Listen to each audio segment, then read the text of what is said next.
இரும்பு சத்த வந்து மாத்திரை வடிவில வாங்கி தான் நம்ம சாப்பிடணும் அப்படிங்கிற அவசியம்லாம் இல்லைங்க. நம்ம அன்றாட உணவிலேயே இந்த தானியத்த வந்து சேர்த்து கொண்டாலே போதுங்க.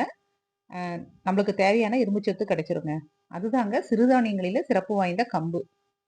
இந்த கம்புல வந்து அரிசியை விட 8 மடங்கு வந்து அதிக அளவுல இரும்பு சத்து இருக்குன்னு டாக்டருங்க சொல்றாங்க.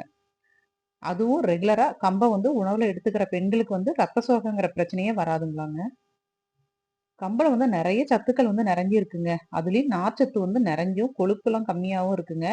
அதனால வெயிட் லாஸ்க்கு இது ரொம்பவே நல்லதுன்னு டாக்டர் சொல்றாங்க. சுகர் பேஷண்ட்டுக்குமே ரொம்ப நல்லதுதாங்களாங்க. இந்த தைராய்டு பிரச்சனை, கிட்னி ஸ்டோன் பிரச்சனைங்க, உடல் வந்து நல்லா குளிர்ச்சித்தன்மை உடையறவங்க, அப்படி நெறைய மேஜர் பிரச்சனை இருக்கவங்கலாம் மட்டும் டாக்டர கன்சல்ட் பண்ணிட்டு இந்த கம்ப வந்து உணவுல எடுத்துக்காங்க. இந்த கம்ப வச்சு நெறைய டிஷ் செய்யலாங்க. கம்புடன் வந்து பனவெல்லம் கலந்து கம்பு உருண்டை செய்யலாம், கம்பு அடை செய்யலாம், கம்பு தோசை, கம்பு புட்டு, கொழுக்கட்டை, கம்பு சாதம், கம்பங்கூழு இப்படின்னு நெறைய செய்யலாங்க. டேஸ்டான ஒரு பொருள் தான் கம்பு.